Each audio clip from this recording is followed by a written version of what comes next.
জয়ীতে সবাইকে আমন্ত্রণ। যে যেখান থেকে দেখছেন আশা করছি সুস্থ আছেন এবং ভালো আছেন।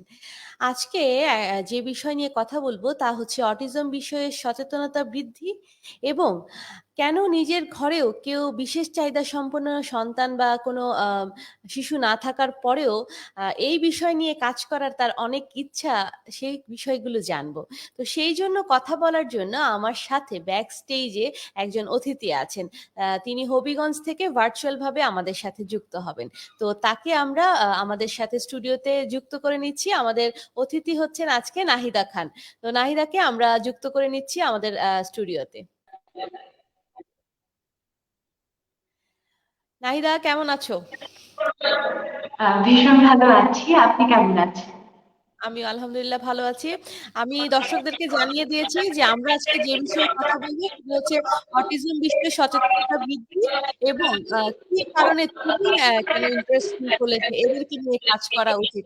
তার আগে তুমি তোমার পরিচয়গুলো দিয়ে দাও, তুমি কি কি কাজ করছো এবং কিসের সাথে যুক্ত আছো এবং কেন এই বিষয়ে এটা নিয়ে আমরা আলাপ করবো। তুমি আগে তোমার পরিচয়টা শুরু করে দিয়ে দাও।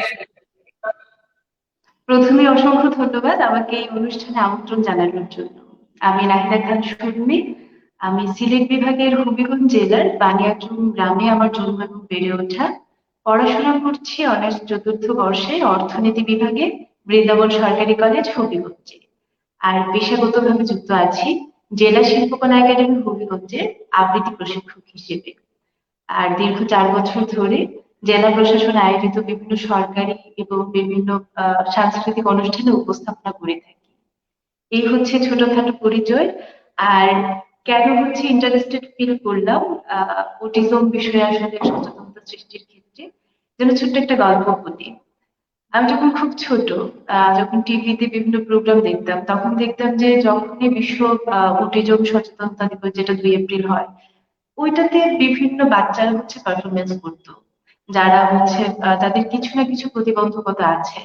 তো আমি ওদেরকে দেখে অনেক বেশি মোটিভেটেড হতাম যে তাদের হয়তো কারো আহ বুদ্ধিবৃত্তিক একটা প্রতিবন্ধকতা আছে, কারো শারীরিক কোনো প্রতিবন্ধকতা আছে, এইসব সত্ত্বেও তারা কি সুন্দর পারফরমেন্স করে চলেছে। আর আমি তো সৃষ্টিকর্তার হচ্ছে আহ কারণেই হোক আর যেভাবেই হোক, আমি একটা সুস্থ সবল বাচ্চা হিসেবে পৃথিবীতে এসেছি। তো তারা যদি হচ্ছে প্রতিবন্ধকতাটাকে জয় করে এই ধরনের পারফরমেন্স করতে পারে বা হচ্ছে নতুন কিছু সৃষ্টি করতে পারে, তাহলে আমি সুস্থ সবল ভাবে জন্মগ্রহণ করার পরে কেন হচ্ছে ভালোভাবে কিছু করতে পারবো না। তো আমাকে অনেক বেশি হচ্ছে ইন্সপায়ার করতো ব্যাপারটা। আর এরপরে হচ্ছে আগ্রহটা কিভাবে জন্মালো একটু বলি। আমার তখন থেকে একটা ইচ্ছা ছিল যে যখন আমি আরেকটু বড় হব, যখন আহ, আমার আর্থিকভাবে সচ্ছল হব, তখন একটা স্কুল দিব। সেই স্কুলটা হবে মানে স্কুলটাতে থাকবে এরকম যে বাচ্চারা যারা আছে, যারা এরকম ভাবে হচ্ছে প্রতিবন্ধকতা আছে যাদের, তাদের সেই বিষয়টা বুঝবে। শিক্ষক যারা থাকবেন ওই বিষয়টা বুঝবেন, বা যারা তাদের সার্বক্ষণিক সহায়তা করে তার মানসিক চাহিদাটা বুঝবেন। আমরা দেখি যে একটা বাচ্চা যখন জন্মগ্রহণ করে একটা পরিবারে সবাই খুব খুশি হয়, তার জন্য বিভিন্ন যত্নের ব্যবস্থা করা হয়। তো যেহেতু তারা স্পেশাল চাইল্ড, তাদের যত্নটা তো আরেকটু স্পেশাল ভাবে হওয়া উচিত। তো আমার তখন থেকে ইচ্ছা করতো যে আমি ভবিষ্যতে একটা স্কুল দিব যেখানে তাদেরকে স্পেশাল যে চাইল্ড আছে তাদের যে স্পেশালিটি আছে ওইটা আসলে মূলত বের করবে সবাই মিলে। সেই শিক্ষকরা হচ্ছে খুবই আন্তরিক থাকবেন, কার কি সমস্যা আছে বুঝে তারপরে কাজ করবেন, কে কি চায় বা কাকে কিভাবে ট্রিট করলে তারা হচ্ছে তাদের ভালো আউটপুটটা দিতে পারে। তো এরকম একটা ছোটখাটো ইচ্ছা ছিল। তবে ভালো ব্যাপার আমরা হচ্ছে ব্যাকস্টেজে গত যখন কথা বলছিলাম তখন একটা ক্যাপশন দিয়েছিলাম যে আমি গুরুত্বপূর্ণ, আমি যোগ্য, আমি সুন্দর। খুব সুন্দর একটা কথা যে আমি গুরুত্বপূর্ণ, আমি যোগ্য, আমি সুন্দর। হ্যাঁ, আমি একজন বিশেষ চাহিদা সম্পন্ন আহ শিশু হয়তো বা হয়ে জন্মগ্রহণ করেছি। তুমি একটা খুব সুন্দর কথা বলেছো যে অনেক প্রতিবন্ধকতা থাকার পরেও যদি আমরা এই জিনিসগুলো জয় করে কাজ করতে পারি তাহলে আমি সুস্থ হয়ে কেন পারবো না। তাহলে আমাদের উচিত যে আমরা ভালো আছি, সুস্থ আছি, নিজের জীবনকে আরো সুন্দরভাবে গুছিয়ে তোলা। একটু তুমি আরেকটা বিষয় নিয়েও আলোচনা করি, শুধু একটা বিষয় নিয়ে তো কথা বলবো না। আমরা যেহেতু সচেতনতা বৃদ্ধিতেই আমার মূল কাজ হচ্ছে সচেতনতা বৃদ্ধিতেই আমি কাজ করি। তো সেই ক্ষেত্রে থেকে যে রিসেন্টলি দেখা যাচ্ছে মানুষের মানসিক স্বাস্থ্যের অবস্থা অনেক সময় খারাপ। অনেক তুমি এই যে একটা টিনেজ পার করে এসেছো রিসেন্টলি, তুমি ভালো বলতে পারবে যে অনেকে আত্মহত্যার মতো আমরা দেখতে পাচ্ছি, খুব খেয়াল করে যে সুইসাইড জিনিসটা অনেক বেশি দেখা যাচ্ছে। তো সেটা নিয়েও তোমার কি চিন্তা ভাবনা, মানে যে যেটা দেখো আর কি নিউজ আমরা দেখে থাকি, সেটা নিয়ে তোমার কি মনে হয় যে এদেরকে যখন এই যে বিশেষ বাচ্চাদের যখন দেখো, তখন যখন এইসব নিউজ গুলা দেখো, তখন কেমন কম্পেয়ার করতে পারো? আচ্ছা, খুবই গুরুত্বপূর্ণ একটা বিষয়। আমি যদি বলি, আমার পরিচিত এরকম অনেকেই আছে। আমার কলেজে এরকম ঘটনা ঘটেছে। বিশেষ করে তরুণদের মধ্যে একটা ডিপ্রেশন যেটা আমরা বলি, এটা এখন খুব মানে ট্রেন্ডি একটা বিষয় হয়ে গেছে। আর বিশেষ করে করোনার সময়ে, ঘরবন্দি সময়টাতে অনেকেই হচ্ছে ওই যে জীবন আগাচ্ছে না, একটা নিউ লাইফ হয়ে গেছে। অনেকে চাকরি বাকরি নিয়ে অনেক বেশি টেনশনে, অনেক কিছু নিয়ে অনেক ধরনের টেনশনে ছিল।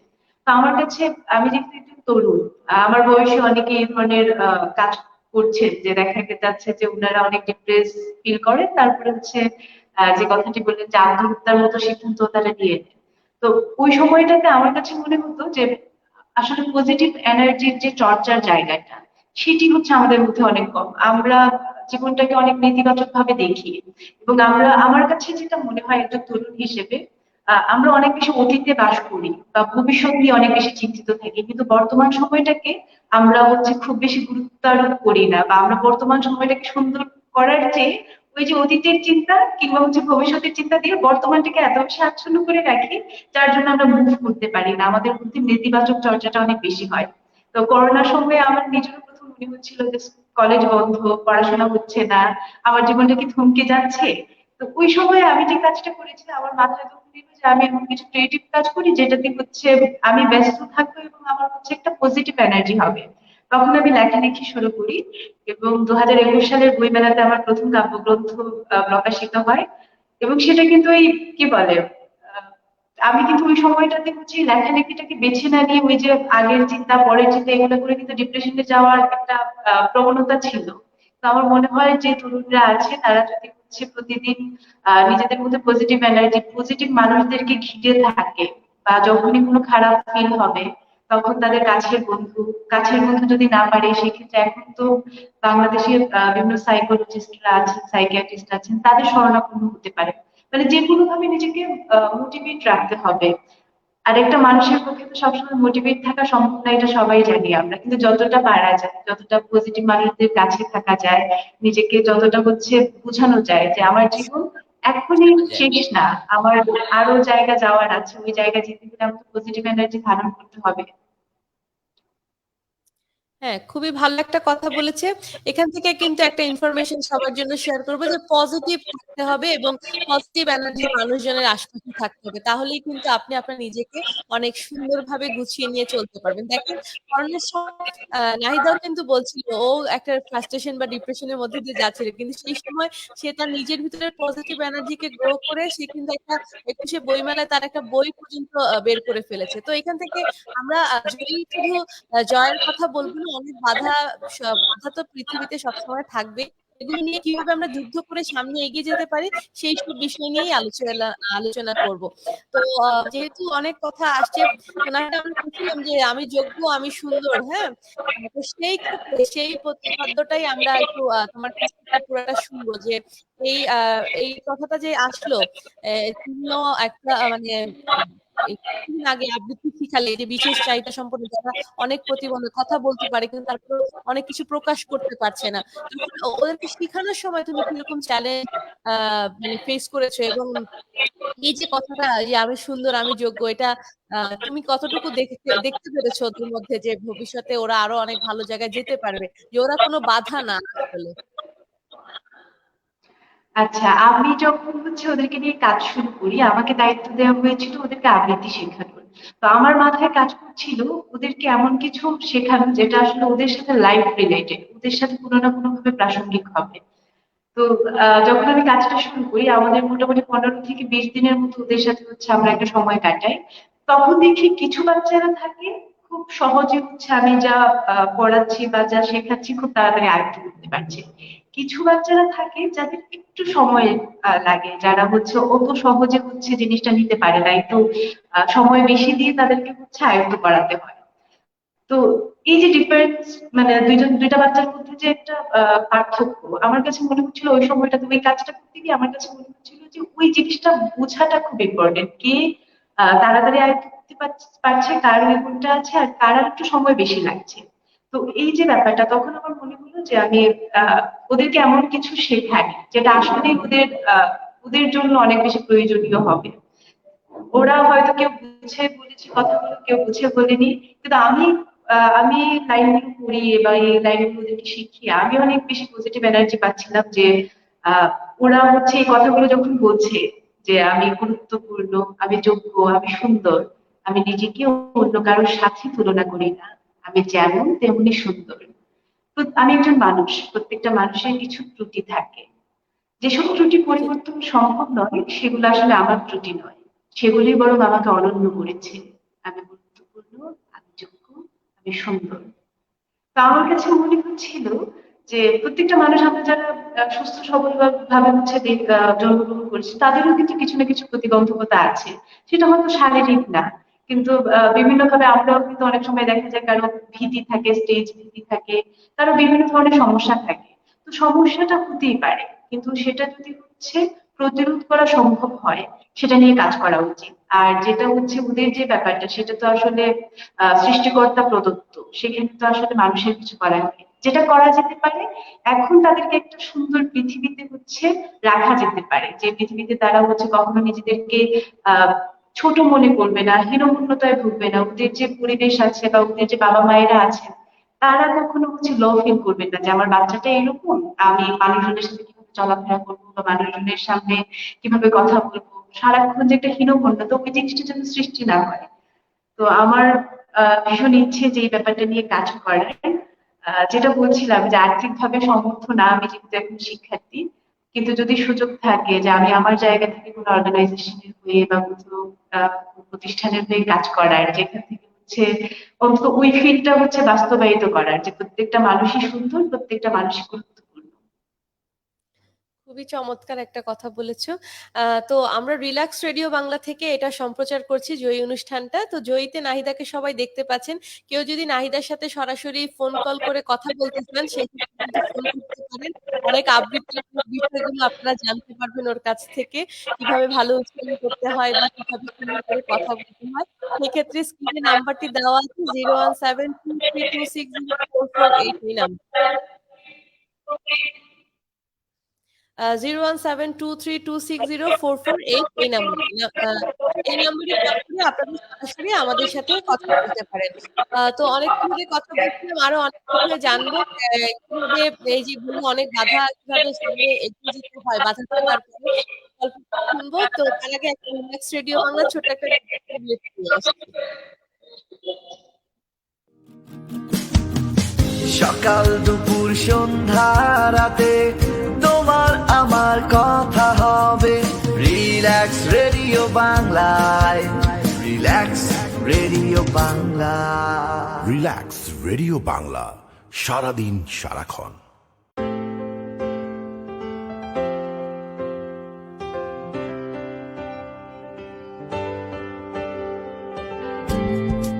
You are listening to Relax Radio.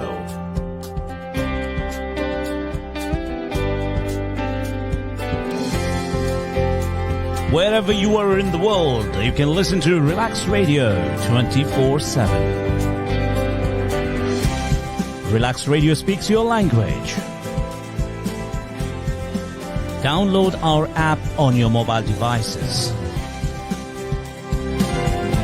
Android or iOS. Listen to Relax Radio around the globe. If you like to speak in Bangla or you like to listen to Relax Radio in Bangla, download Relax Radio Bangla. If you like to listen to Relax Radio in your language, well, listen to Relax Radio Music. At the same time, listen to music. If you like to speak in English and you like to listen to English radio, well, download Relax Radio. Join us by calling us on 07852 473 473. You can visit www.relaxradio.net and explore more.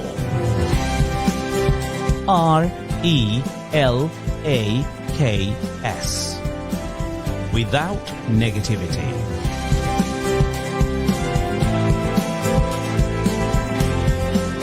Wherever you are in the world, if you like to amplify your voice, this is the right place. VOICE. The versatile oral instrument. Communicate your expression.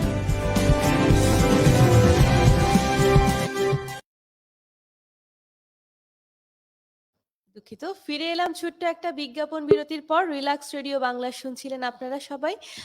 তো যে বিষয় নিয়ে আমরা কথা বলছিলাম, আমি গুরুত্বপূর্ণ, আমি যোগ্য, আমি সুন্দর। হ্যাঁ, যেকোনো মানুষই গুরুত্বপূর্ণ, যোগ্য এবং সুন্দর। শুধু বিশেষ চাহিদা সম্পন্ন সন্তান হলেই যে আমি, শিশু হলেই যে আমি যোগ্য এমন না। সবাই কিন্তু যোগ্য। আমরা কিন্তু নিজেরা সুস্থ থাকার পরেও অনেক সময় মানসিকভাবে অস্থিরতার কারণে নিজেকে অযোগ্য বলে মনে করি। আসলে এই জায়গায় কখনো অযোগ্য বলে মনে করা যাবে না। নিজে কোন জিনিসটা আপনি ভালো পারেন সেই জিনিসটা নিয়েই কিন্তু জীবনে এগিয়ে যেতে হবে। তো অনেকগুলো কমেন্টস এসেছে। যেহেতু দর্শকরা আমাদের সাথে আছেন, অনেকগুলো কমেন্টস আছে, সেক্ষেত্রে কমেন্টস গুলো নিচ্ছি, তারপরে আবার নাহিদার কাছে ফিরে যাবো। আমজাদ হোসেন রোহান লিখেছেন, আসসালামু আলাইকুম আপু, কেমন আছেন? হ্যাঁ, আলহামদুলিল্লাহ ভালো আছি। আসামা চৌধুরী লিখেছে, utmost valuable program. অলমোস্ট হওয়ার কথা ছিল। আসামা চৌধুরী আবার লিখেছেন, মহামূল্যবান লাইভটি সামাজিক যোগাযোগ মাধ্যমে বিভিন্ন বাঙালি কমিউনিটি গ্রুপে শেয়ার করে দিব ইনশাআল্লাহ। তারপরে লিখেছেন, এক মাইল ফলক প্রোগ্রাম হয়ে থাকবেন। আসামা চৌধুরী আবারও কমেন্টস করেছেন। সম্মানিত অতিথি নাহিদা খান সুরমির, আপনার নিজের সম্পর্কে বিস্তারিত আলোচনা করার আহ্বান, যেমন বায়োগ্রাফি, কোনো প্রতিষ্ঠানের সাথে যুক্ত আছেন ইত্যাদি। অলরেডি সুরমি, নাহিদা ওর বায়োগ্রাফিটা দিয়ে দিয়েছে প্রথমেই। অনুষ্ঠানটি যদি আবার পরে দেখেন সেই ক্ষেত্রে জানতে পারবেন।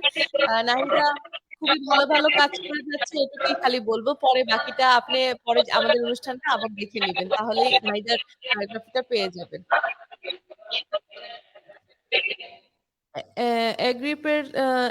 এগ্রিপ্রেনিয়ার নিয়ে একটা লাইভ করার আহ্বান। আচ্ছা, ঠিক আছে, আমরা চেষ্টা করব। সাউন্ড প্রবলেম, হ্যাঁ একটু সাউন্ডের প্রবলেম করছে আসলে। নাহিদা, তুমি কি এমনি কোনো সাউন্ডের প্রবলেম ফেস করছো? না, আমি ক্লিয়ারলি শুনতে পাচ্ছি। মাঝে একটু সমস্যা হচ্ছিল মনে হচ্ছে একটু আগে। হ্যাঁ, মাঝে এখন একটু বেশ আসলে ক্লিয়ারলি শুনতে শোনা যাচ্ছে। আচ্ছা, অনেকগুলো কমেন্টস পড়লাম, তো যেটা বলছিলাম যে এই যে আসলে ভালো কাজ করতে চাইলে আসলে কোনো বাধা নেই, তাই না? তাই কি, তোমার কি মনে হয় আসলে এই ক্ষেত্রে? যেমন দেখো, তুমি আমিও কিন্তু এটার সাথে সুন্দরভাবে প্ল্যানিং করছো যে একটা ভালো কাজ করবে, এই যে বিশেষ বাচ্চাদের নিয়ে কাজ করবে। একটা খুব ভালো কথা কিন্তু নাহিদা বলেছে, আপনারা যদি খেয়াল করে থাকেন, নাহিদা বলেছে যারা বিশেষ চাহিদা সম্পন্ন প্যারেন্টস তারা কিন্তু নিজেদেরকে লুকিয়ে ফেলেন। তো সেইগুলা গল্প আবৃত্তি করাতে গিয়ে অনেক বাবা-মার সাথেও অ্যাটাচের ব্যাপার ছিল। সেক্ষেত্রে আসলে কি ফেস করেছে একটু বলো? তাদের সম্পর্কে একটু দর্শক যাতে জানতে পারে আসলে।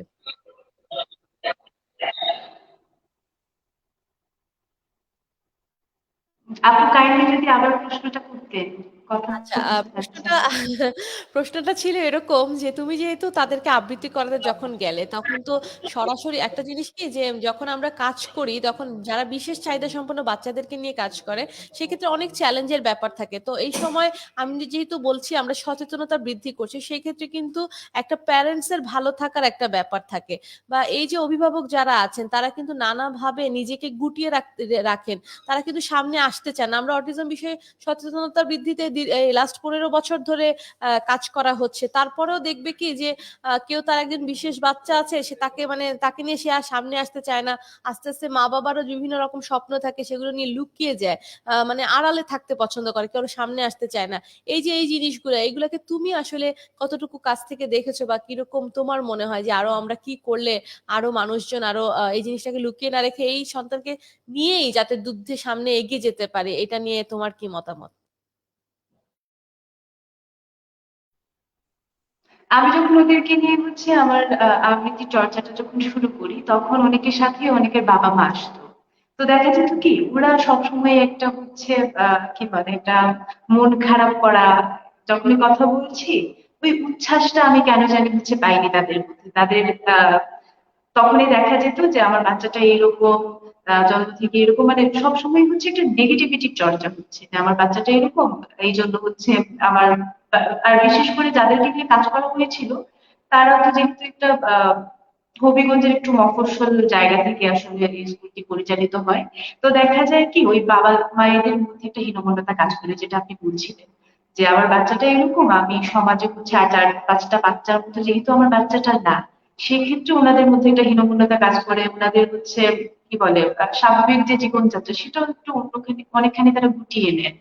কোনো সোশ্যাল গ্যাদারিং এ যেতে তারা, তাদের সাথে আমি যেটা করি যে আমি ক্লাসের শেষে ওনাদের সাথে একটু কথা বলতাম যে বোঝার জন্য ওনারা কিভাবে ওনাদের বাচ্চাদের নিয়ে সময় কাটান বা কেমন কি করে। ফিল করে ওনারা? হ্যাঁ, আমি যখন আমাকে জানানো হলো যে আমাকে এই দায়িত্বটা দেওয়া হচ্ছে বাচ্চাদের সাথে কাজ করার, আমি খুব এক্সাইটেড ছিলাম যে নিশ্চয়ই আমি ওইখান থেকে কিছু সোর্স পাবো যেগুলি নিয়ে আমি পরবর্তীতে কাজ করতে পারবো। তো আমি একই সাথে তাদের বাবা মায়েদের সাথে যেরকম ক্লাস শেষে কথা বলতাম, ওদের যে টিচাররা আমার কাছে বাচ্চাদেরকে নিয়ে আসতেন ওনাদের সাথেও আমি কথা বলতাম যে ওনারা ওইখানে কাজটা কি করেন বা কিভাবে বাচ্চাদেরকে হ্যান্ডেল করেন। তো আমি জিজ্ঞেস করছিলাম যে এখানে তো বাচ্চারা বিভিন্ন রকমের আছে, কেউ হয়তো বুদ্ধিবৃত্তিক ভাবে একটু প্রতিবন্ধকতা আছে, কারোর হয়তো শারীরিক প্রতিবন্ধকতা আছে, তো আপনারা ওই ব্যাপারটাকে কিভাবে হ্যান্ডেল করেন।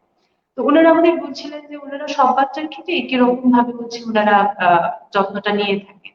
তখন আমার কাছে একটু মনে হচ্ছিল যে ওনাদের যারা এখানে আছেন, যে টিচাররা আছেন বা বাংলাদেশের বিভিন্ন জায়গায় এরকম যে স্কুলগুলো আছে সেখানে নিশ্চয়ই যে জিনিসটা সবচেয়ে বেশি দরকার, যে বাচ্চাদের বোঝা যে যে বাচ্চাটার যে ধরনের আসলে নার্সিং দরকার, যে ধরনের ট্রিটমেন্ট দরকার, এটার জন্য আগে টিচারদের বা যারা বাসায় বাচ্চাদেরকে রাখেন সে বাবা মায়েদের আর একটু বেশি ওয়েল ট্রেন্ড হওয়া দরকার বাচ্চাদের সাথে ডিল করার জন্য। তো ওই সময় থেকে আমার মাথায় কাজ করে। এর আগে আমি কাজ করতাম যে হয়তো ওদেরকে নিয়ে যেহেতু আমি ছোটবেলায় প্রোগ্রামে দেখতাম যে বাচ্চারা অনেক ধরনের ক্রিয়েটিভ কাজে যুক্ত হচ্ছে, আবৃত্তি, নাচ, গান, আমি এই ধরনের কাজ করবো। তো এই মানে প্রজেক্টটাতে যুক্ত হওয়ার পরে আমার মাথায় এলো তার আগেও আমার দরকার বাবা মায়ের যে কাউন্সিলিং এর জায়গাটা বা যে শিক্ষকরা থাকেন তাদের কাউন্সিলিং ব্যাপারটার সাথে যদি আমি কোনোভাবে জড়িত হতে পারি, তাদেরকে আরেকটু সচেতন করতে পারি, বাচ্চাদেরকে কিভাবে ডিল করা যায় বা কোন বাচ্চার জন্য কোন ধরনের মনস্তত্ত্ব বোঝা উচিত, ওই জিনিসগুলো তখন থেকে আমার মাথায় আসে। এবং আমার মনে হয় তখন থেকে আমি একটু আমার ওই চিন্তার জায়গাটা একটু পরিবর্তন ঘটাই যে বাচ্চাদেরকে সাংস্কৃতিক ভাবে কি বলে উন্নত করার আগেও দরকার তাদেরকে মানসিক ভাবে আরেকটু ভালো কমফোর্ট জোন দেয়া। তো প্রতিবন্ধকতার জায়গাটা আমি যেটা দেখেছি যে বাবা মায়ের যে হীনমন্যতার জায়গাটা বা ওইখান থেকে একটু বেরিয়ে আসার সুযোগ যদি থাকে। আর টিচারদের ক্ষেত্রে যেটা যে ওয়েল ট্রেন্ড করার যে ব্যাপারটা, অনেক টিচাররা আছেন আমার কাছে মনে হচ্ছিল যে তারা আহ মানে থাকে না যে স্বেচ্ছায় আমি একটা পরিবর্তন ঘটাবো, ওই যেমন মানসিকতার জায়গাটা তুমি যদি যেমন স্বেচ্ছায় আগ্রহী, মানে যে আমি আমি এই কাজটা করব, কিন্তু যারা আসলে এই বাচ্চাদের নিয়ে কাজ করছে, আমাদের দেশের যে আর্থিক আসলে অবস্থা, তাতে আসলে যে কেউ চাইলেই মানে মন থেকে এই কাজটা, কিন্তু কয়জন যে করে আসলে দেখে মানে একটু চিন্তা করার বিষয় আসলে। বেশিরভাগই হচ্ছে মানে আর্থিক সহযোগিতা মানে দরকার, ফাইন্যান্সিয়াল একটা সাপোর্ট দরকার ফ্যামিলিতে, এর জন্য এইসব বাচ্চাদের স্কুলে বা মানে অর্গানাইজেশন গুলোতে কাজ করে, কিন্তু মন থেকে যে হ্যাঁ না এদের জন্য আমি আসলে কিছু একটা করব, এরাও দেশের একটা সম্পদ, এই জিনিসটা আসলে খুব কম মানুষই ভাবে।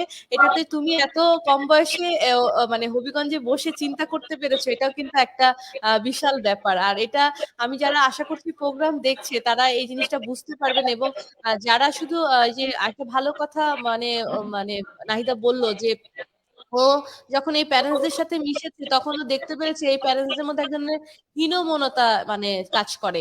তো এই হীনমনতা কাজ না করে আসলে এদেরকে নিয়ে যদি প্রপার গাইড করা যায়, এবং সবচেয়ে বড় মেইন কাজ আমি নিজে দেখেছি যেটা, সেটা হচ্ছে প্যারেন্টসদের যদি ভালো করে একটা ট্রেনিং দেওয়া যায়, আর এই প্যারেন্টসরা যদি নিজেরা ট্রেন আপ হয়, মানে বিশেষ চাহিদা বাচ্চাটাকে যে যে ক্যাটাগরিতেই থাকুক না, এডিএসডি আছে, সেরেব্রাল পলসি আছে, অনেকের অকুপেশনাল থেরাপি, অনেকের বিহেভিয়ার সমস্যা, এই জিনিসগুলোতে যদি কাজ করা যায় তাহলে অনেক সুন্দরভাবে এই বাচ্চাদেরকে কিন্তু মানে কাজ করিয়ে নেওয়া যায়। আর সবচেয়ে বেশি যেটা আমরা অনেকগুলো পর্ব করেছি এবং আমি অটিজম ডায়েট নিয়ে যেহেতু একটা কোর্স করা, সেই ক্ষেত্রে দেখেছি যে ডায়েটের ব্যাপারটা মানে অটিজম বিষয়ে যারা এই প্রোগ্রামটা দেখছেন তাদেরকে বলবো যে অটিজম বাচ্চাদের ক্ষেত্রে ডায়েটটা মানে অনেক বেশি কাজের। সেই ক্ষেত্রে আপনারা কাইন্ডলি বাচ্চার খাবার দাবারের দিকে নজর দিবেন। ডাক্তার কোন দিকে যে খাবারগুলো নিষেধ করবে সেগুলো যদি না দেন তাহলে অনেক ক্ষেত্রে বাচ্চাকে কন্ট্রোল করা কিন্তু অনেক সহজ হয়ে যায়।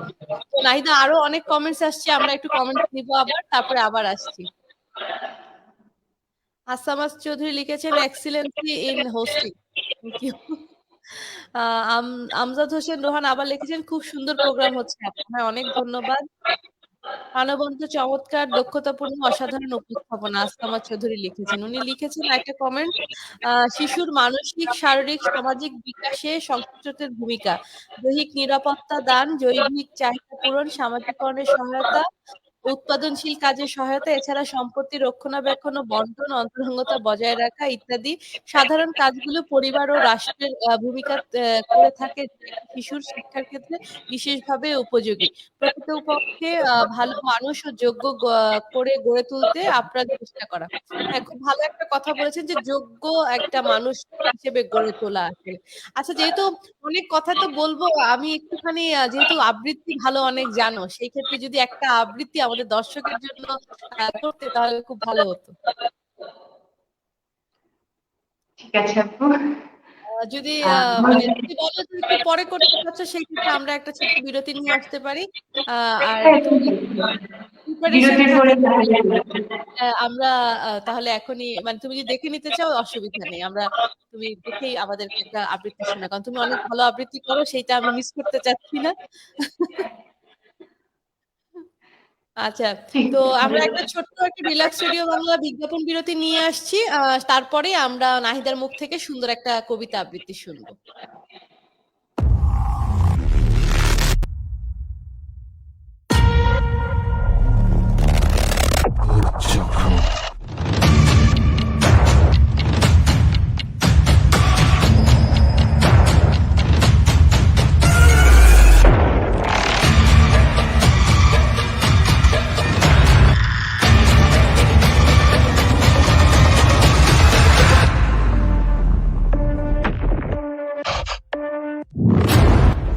চক্র।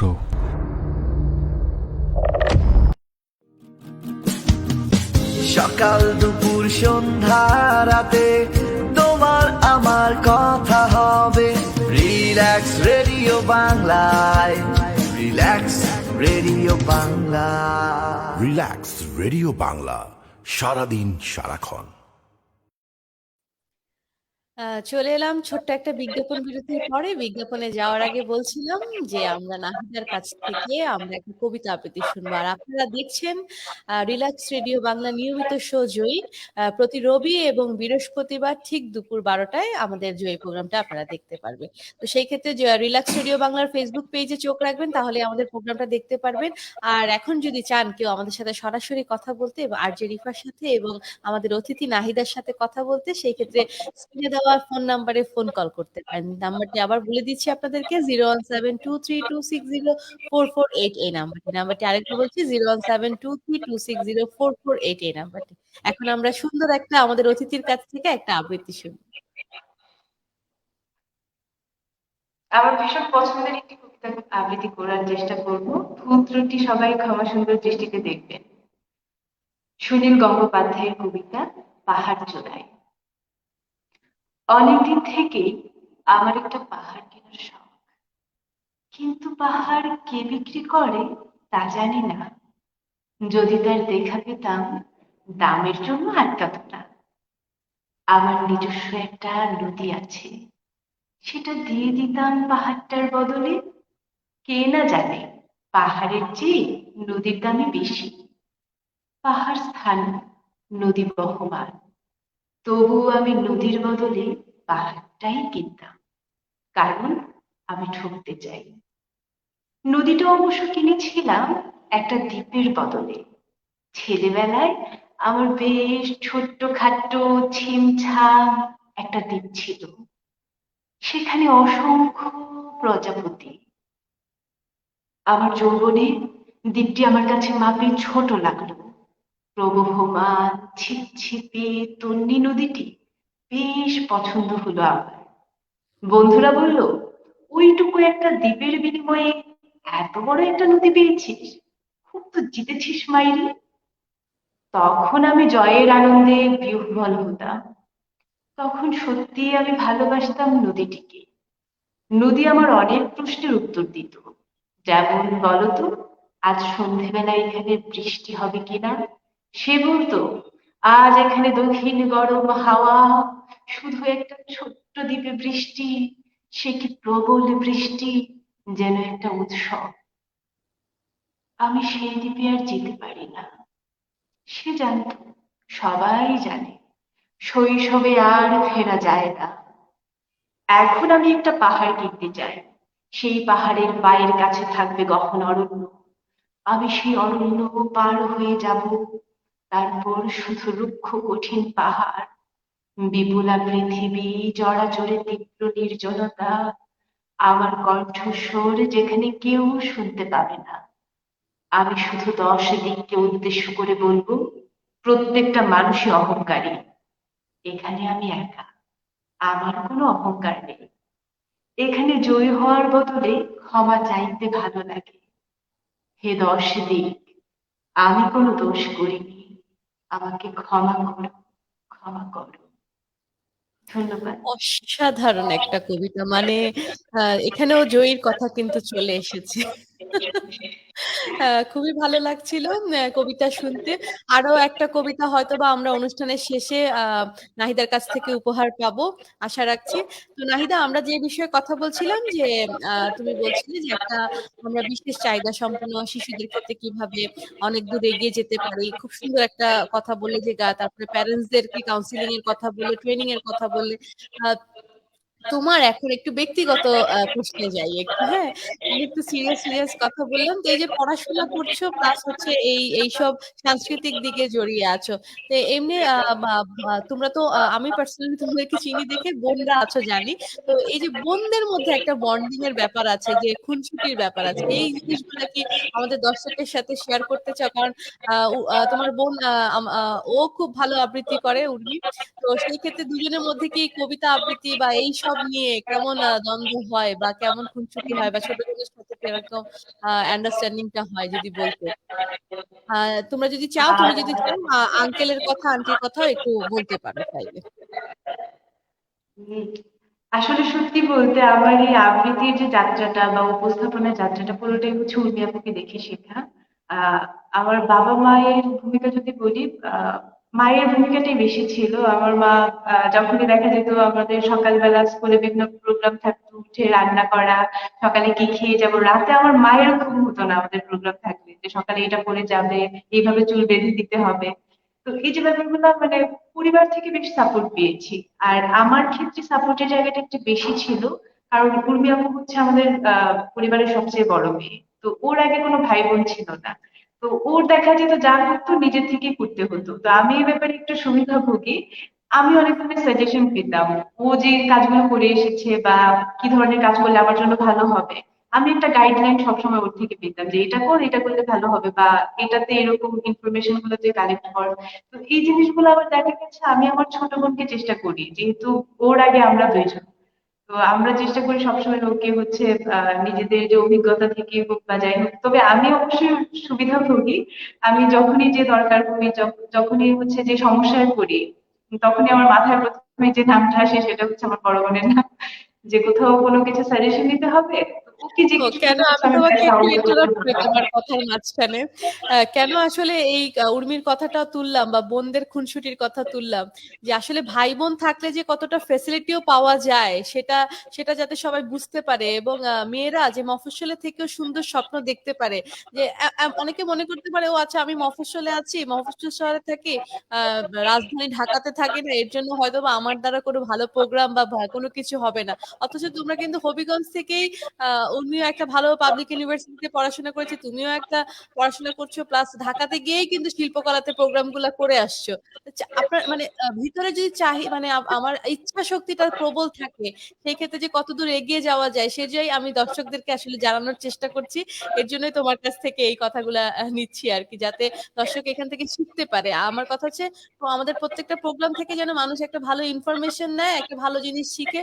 কারণ কে কোথা থেকে জীবনে কোন জিনিসটা থেকে যে মোটিভেট মানে নিবে নিজের কাছে, যে নিজে অনেক কিছু করতে পারবে এটা চিন্তা করবে, এটা আসলে আমরা কেউই বলতে পারি না। আমরা অনেক সময় বলে থাকি, মানে একটুখানি নিজের পার্সোনাল কথাই শেয়ার করি নাহিদা, যে আমি যখন এই কাজগুলো শুরু করেছিলাম ভার্চুয়াল ভাবে, তখন আমাকে অনেকে বলেছে আপনার এইসব প্রোগ্রাম কে দেখবে বলেন। হ্যাঁ, আমি বলেছিলাম হ্যাঁ, কেউ দেখার দরকার নেই, আমি নিজেই নিজেরটা দেখবো, এটাই আমার মনের শান্তি। আমার নিজের মনের শান্তিটাই হচ্ছে বড় শান্তি। কিন্তু আজকে কিন্তু এই এতদূর অনেকগুলো কাজ করে ফেলেছে, বলতে গেলে আহ অনেক গেস্ট যারা এসেছে তারাই একমাত্র ভালো বলতে পারবে যে এখানে কথা বললে কি লাভ হয় বা হয় না।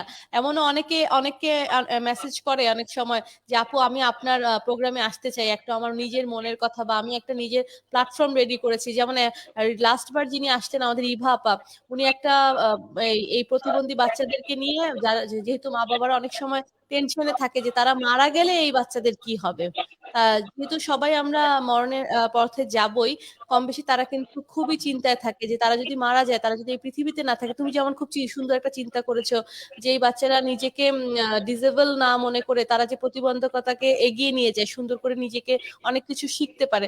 যেমন আমি আরেকজন আমাদের কথা না বললেই নাই, রিসেন্টলি ক্রিকেট খেলোয়াড় যে হুইল চেয়ার ক্রিকেট খেলোয়াড় আমাদের মহসিন ভাই, উনি দেখো কত সুন্দর করে দুইটা পা না থাকার পরেও ক্রিকেট খেলাকে উনি হুইল চেয়ারে বসে প্রতিষ্ঠা করলো এবং এগিয়ে নিয়ে যাচ্ছে, বাংলাদেশকে কত সুন্দরভাবে রিপ্রেজেন্ট করছেন।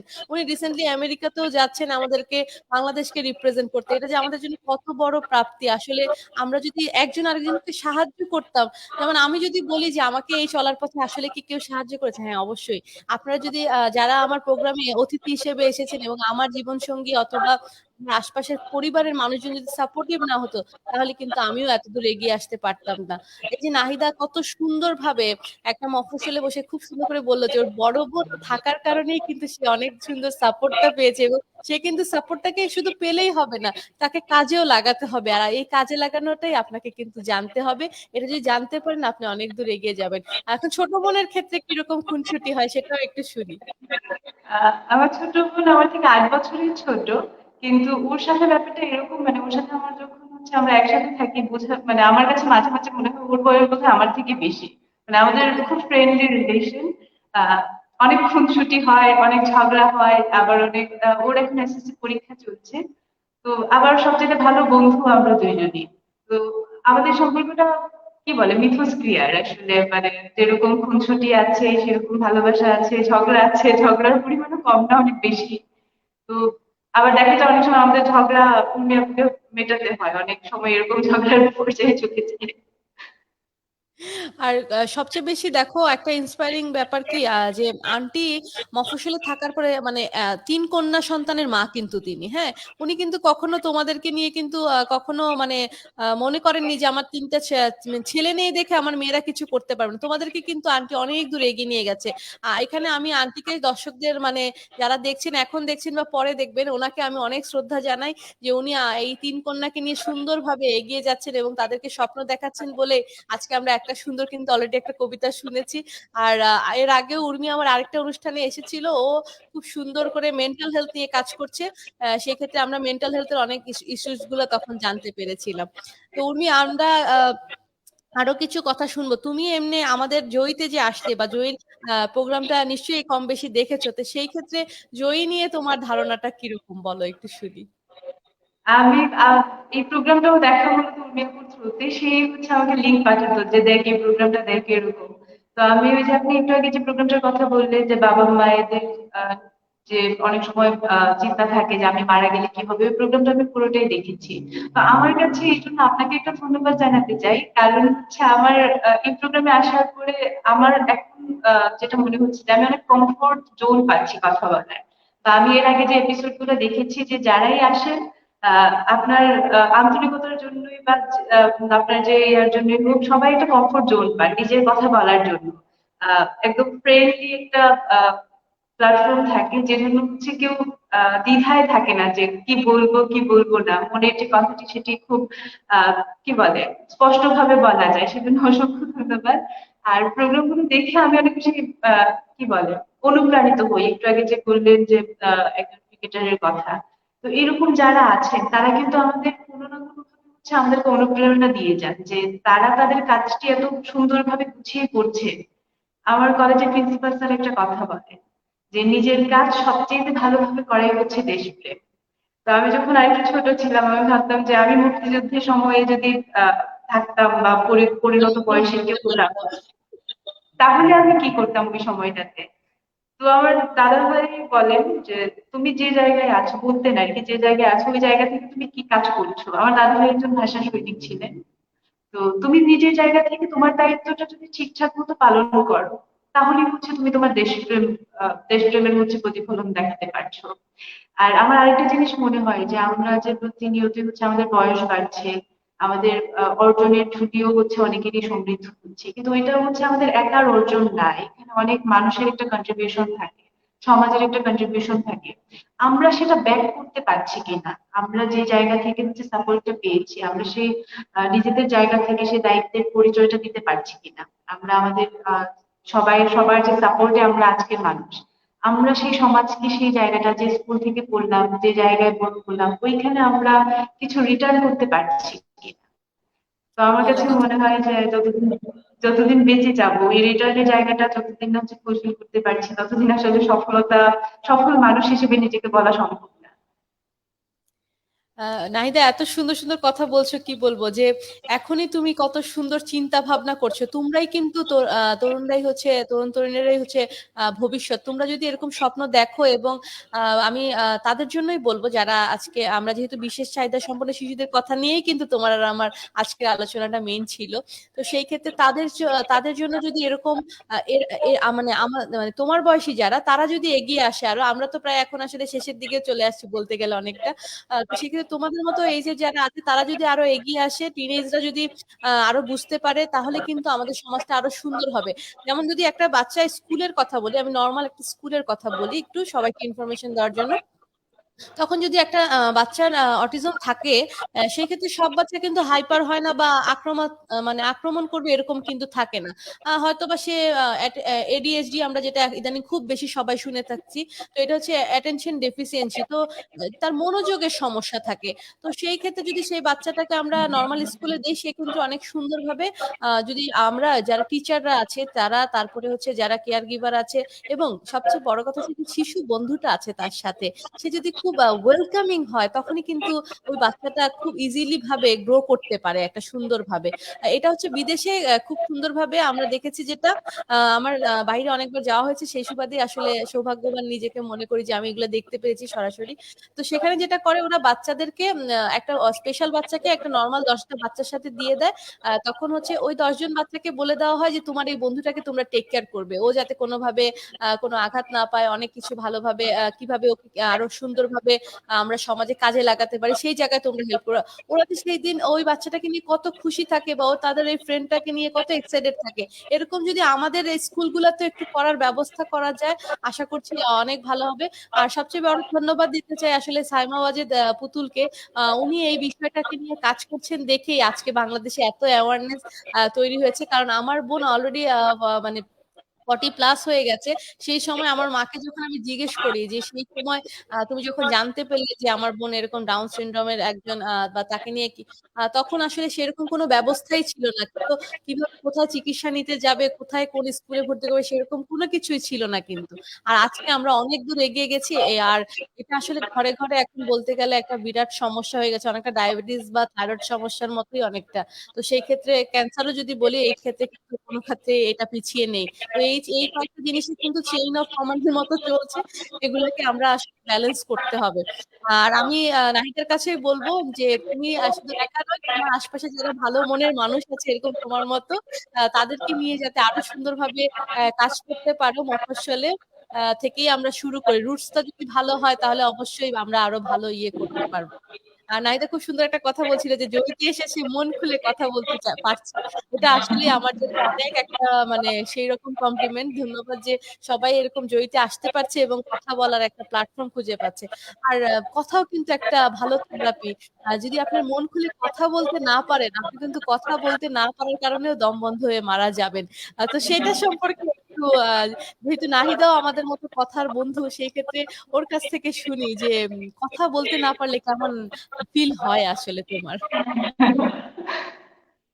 মন খুলে কথা বলার স্বাধীনতাটা যে কত বড় একটা স্বাধীনতা। আমার যেটা আগে যেটা হতো যে আমি আগে একটু কি বলে একটু লাজুক ধরনের বাচ্চা ছিলাম, কথা বলতে অনেক কথা বলতে পারতাম না, একটু অন্তর্মুখী স্বভাবের ছিলাম। তো পরে দেখা গেল যে উনি কাউন্সিলিং এ হোক বা আমার ফ্যামিলির একটা সাপোর্ট ছিল, যার জন্য হচ্ছে এখন আমি যে কোনো পরিবেশে যে কোনো জায়গায় কথা বলতে পারি এবং বেশ কমফোর্ট জোন নিজেই হচ্ছে তৈরি করে কথা বলতে পারি। এই জিনিসটা আসলে খুব দরকার বাচ্চাদের জন্য। অনেক বাচ্চারা আছে যে আহ, ছোটবেলায় আমাদেরও হতো যে বাসায় কোনো মেহমান আসলো, খুব লুকিয়ে থাকার একটা প্রবণতা, সামনে যাব না, কথা বলবো না। তো এই জিনিসগুলো আসলে বাচ্চাদেরকে আরো অনেকখানি হচ্ছে নিজের মধ্যে থাকার গুটিয়ে নেওয়ার একটা প্রবণতা বাড়িয়ে দেয়। তো আমার মনে হয় যদি ফ্যামিলিটা অনেক বেশি সাপোর্টিভ হয়, সেক্ষেত্রে হচ্ছে অনেক বেশি এটা সারানো সম্ভব। আর কথা বলতে পারার যে শান্তি, আর বিশেষ করে যখন ইতিবাচক মানুষের সাথে কথা বলা যায়, তখন কিন্তু একটা পজিটিভ এনার্জি গ্রো করে, যেটা দিয়ে আমরা আমাদের জীবনে আরো অনেকখানি এগিয়ে যেতে পারি। আমি আরেকটা ছোট্ট কথা এড করতে চাই আমার বাবার কথা। সেটি হচ্ছে যে আমি যখন উপস্থাপনা করতাম, দেখা যেত যে শুরু করি যখন আর কি, আমার আশেপাশে অনেকেই বলতো যে সারাদিন এগুলা করো, পড়াশোনা করতে তো অনেক মানে অনেক সমস্যা হয়, এগুলা করে হবেটা কি। কিন্তু আমার বাবা কিন্তু অনেক সাপোর্টিভ ছিলেন। ওনার অফিস শেষ হওয়ার পরে সন্ধ্যাবেলা উনি আমাকে না বলিয়ে দেখতাম যে হঠাৎ সামনের সারিতে আমার বাবা বসা, আবার উপস্থাপনা যেখানে হচ্ছে ওইখানে, আমাকে কিন্তু বলতেনও না, আবার উপস্থাপনা শেষ হতে চলে যেতেন। তো দেখা যেত ওইখানে হয়তো আমি কোনো একটা উচ্চারণ ভুল করলাম বা কিছু একটা করলাম, ওইটা খুব কি বলে খুব আগ্রহ নিয়ে দেখতেন, দেখে হচ্ছে আমাকে জানাতেন। হ্যাঁ, আমার সবচেয়ে বড় সমালোচনাকারী ছিলেন, যার জন্য হচ্ছে আমি পরে অনেক বেশি হচ্ছে ইন্সপায়ার হয়েছি যে আমার পক্ষে সম্ভব। মানুষের যে নেতিবাচক কথাবার্তা, যে তুমি উপস্থাপনা করছো, পড়াশোনা দুইটা কিভাবে হ্যান্ডেল করবে। তো আমার বাবার সাপোর্ট ছিল, ফ্যামিলির সাপোর্ট ছিল, যার কারণে হচ্ছে কখনো হচ্ছে ওইটা নিয়ে অনেক বেশি ডিপ্রেস হইনি, যে ঠিক আছে ব্যালেন্স করা সম্ভব, আমি করতে পারবো। এটা হচ্ছে আমার বাবার আগ্রহের জন্য হোক, এটা হয়ে গেছে। তো ফ্যামিলি সাপোর্টটা খুব ইম্পর্টেন্ট কথা বলার ক্ষেত্রেই হোক, মানে বাচ্চাদের পরিবেশ যে একটা গুরুত্বপূর্ণ ভূমিকা রাখে, আর এই পরিবেশের অন্যতম নিয়ামক হচ্ছেন ফ্যামিলি মেম্বাররা। ওনারা যদি অনেক বেশি আন্তরিক হন বা ওনারা যদি হচ্ছে কমফোর্ট জোনটা বাচ্চাদের দিতে পারে, তাহলে কিন্তু যে কোনো বাচ্চাই হচ্ছে খুব সুন্দরভাবে নিজেকে মেলে ধরতে পারে, নিজের সব ইচ্ছা আকাঙ্ক্ষা পূরণ করতে পারে। আর ফ্যামিলি যদি প্রেশারাইজ করে, খুব বেশি চাপ দেয়, সেই ক্ষেত্রে কিন্তু বাচ্চাদের মধ্যে বা বড় তরুণ তরুণীদের মধ্যে একটা হতাশার জন্ম নেয়। তো আমার মনে হয় যে নিজে পজিটিভ থাকার জন্য চারপাশের পজিটিভ মানুষদের সাথে থাকা উচিত, এবং পারিবারিক যে ইতিবাচকতা ওটা অনেক বেশি জরুরি। তাহলে খুবই একটা মানুষ খুব সুন্দরভাবে কথা বলতে পারবে, নিজের ভয়েসটা খুব রাইজ করতে পারবে। সুন্দর একটা কথা বলেছো যে ইতিবাচক মানুষের সাথে থাকতে হবে, ইতিবাচক পরিবারের সাথে থাকতে হবে আসলে মেইন কথা। আর ওই যে বলে না যে সমালোচনাকেও কিন্তু নিজের মধ্যে সুন্দরভাবে নিতে হবে, কিন্তু অনেকে সমালোচনা গ্রহণ করতে পারে না, মনে করে হ্যাঁ আমাকে বা এরকম কথা বলে ফেলেছে তাহলে আর আমি করব না, বা আমি আমার মতোই শ্রেষ্ঠ। না, সবসময় কিন্তু আপনাকে এই জিনিসগুলো গ্রহণ করাও শিখতে হবে। নাহিদা কিন্তু আমার বারবার খালি উর্মির কথাই চলে আসছে মনে। আসলে উর্মির সাথে আমার অ্যাটাচমেন্টটা অন্যরকম, ওর বড় বোনের সাথে। সেটা আসলে ও বলে বুঝাতে পারবো না। আমাদের সম্পর্কটা মানে মানে আপন বোন না হলেও কোনো অংশেই সেটা আমাদের কম না আসলে। নাহিদার সাথে হয়তো বা একটু ছোট হওয়ার কারণে এখনো হয়নি, এটাও হয়ে যাবে ইনশাল্লাহ। আহ, কারণ আমরা দুজনেই রিসেন্টলি প্ল্যানিং করছি যে আমরা বিশেষ চাহিদা সম্পন্ন সন্তানদের নিয়ে বা এই প্যারেন্টসদের নিয়ে কিভাবে আরো কাজ করা যায় সেই বিষয় নিয়ে আমাদের কাজ করার প্ল্যানিং চলছে। ইনশাল্লাহ আমরা আপনাদেরকে ভালো কিছু দিব, আরো অনেক ভালো ভালো তথ্য নিয়ে আপনাদের সামনে আসব। তো আমরা তো আজকে অনুষ্ঠানটা প্রায় শেষের দিকে চলে আসছি। তো শেষ করার আগে যেহেতু শেষ করতে ইচ্ছে হয় না, সেই জন্য একটা নাহিদার সুন্দর আবৃত্তি দিয়ে শেষ করব। আবৃত্তিটা শুনতে শুনতেই আমরা বিদায় নিব। সেই পর্যন্ত সবাই সুস্থ থাকবেন, ভালো থাকবেন, রিল্যাক্স রেডিও বাংলার সাথে থাকবেন। জয়ী প্রোগ্রামটির প্রতি রবি এবং বৃহস্পতিবার ঠিক দুপুর 12টায় আপনারা দেখতে ভুলবেন না কিন্তু। আবার কোনো নতুন অতিথি নিয়ে আসবো, হয়তো বা সে কোনো বিশেষ চাহিদা সম্পন্ন সন্তানের মা, জীবন যুদ্ধ করছেন কিন্তু এগিয়ে কিন্তু যাচ্ছেন। যুদ্ধ করলেও মানুষ কিন্তু স্থবির হয়ে যায় না, তাকে কিন্তু পথ চলাও জানতে হয়। তো আমরা আবৃত্তি শুনতে শুনতে বিদায় নিব। হ্যাঁ, আর কিছু যদি বলার থাকে নাহিদা বলতে পারো, বলে আমরা আবৃত্তিটা শুনে বিদায় নিব। আমার এই অনুষ্ঠানে এসে অনেক ভালো লাগলো। আর সবচেয়ে বড় কথা, আমি আশা করছি আজকের যে কনভারসেশনটা আপনার আমার মধ্যে হয়েছে, এটা আমাকে আরো পরবর্তীতে আরো অনেকগুলো কাজে পজিটিভ একটা এনার্জি দিবে। এই প্রোগ্রামের মাধ্যমে আপনাকে অসংখ্য ধন্যবাদ এরকম একটা প্রোগ্রামে আমাকে যুক্ত করার জন্য এবং আমার চিন্তার ধারাটাকে আরেকটু বিস্তৃত করার জন্য অসংখ্য ধন্যবাদ। হ্যাঁ, এখন আমরা কবিতা আবৃত্তি শুনতে শুনতে বিদায় নিব তাহলে। দর্শকের কাছ আমি খুব থেকে আমি ছোট্ট করে হ্যাঁ, খুব বলো। ছোট্ট করে বলছি, জয় গোস্বামীর কবিতা মেঘ বালিকার জন্য রূপকথা। আমি যখন ছোট ছিলাম, খেলতে যেতাম মেঘের দলে। একদিন এক মেঘ বালিকা প্রশ্ন করলো কৌতূহলে, এই ছেলেটা নাম কি রে তোর? আমি বললাম ফুসমন্তর। মেঘ বালিকা রেগে গেল, মিথ্যে কথা, নাম কি অমন হয় কখনো? হয়, আগে আমার গল্প শোনো। সে বলল, শুনবো না যা, সেই তো রানী, সেই তো রাজা, সেই তো একই ঢাল তলোয়ার, সেই তো একই রাজার কুমার পক্ষীরাজে, শুনবো না যা, খুব বাজে। আমি বললাম, তোমার জন্য নতুন করে লিখবো তবে। সে বলল, সত্যি লিখবি?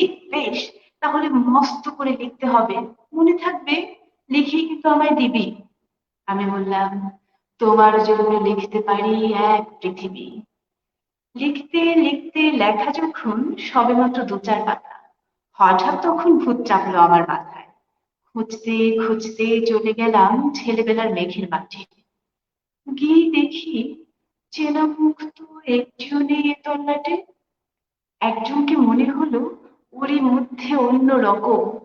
এগিয়ে গিয়ে বলি তাকে, তুমি কি সেই মেঘবালিকা? তুমি কি সেই?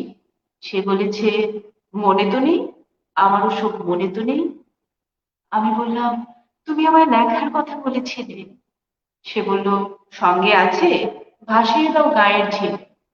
আর হ্যাঁ শোনো, এখন আমি মেঘ নই আর, সবাই এখন বৃষ্টি বলে ডাকে আমায়। বলেই হঠাৎ এক পশলায় চোখ থেকে নখ আমায় পুরো ভিজিয়ে দিয়ে অন্য অন্য বৃষ্টি বাদল সঙ্গে নিয়ে মিলিয়ে গেল খরস্রোতায়, মিলিয়ে গেল দূরে কোথায়, দূরে দূরে। বৃষ্টি বলে ডাকে আমায়, বৃষ্টি বলে ডাকে আমায়।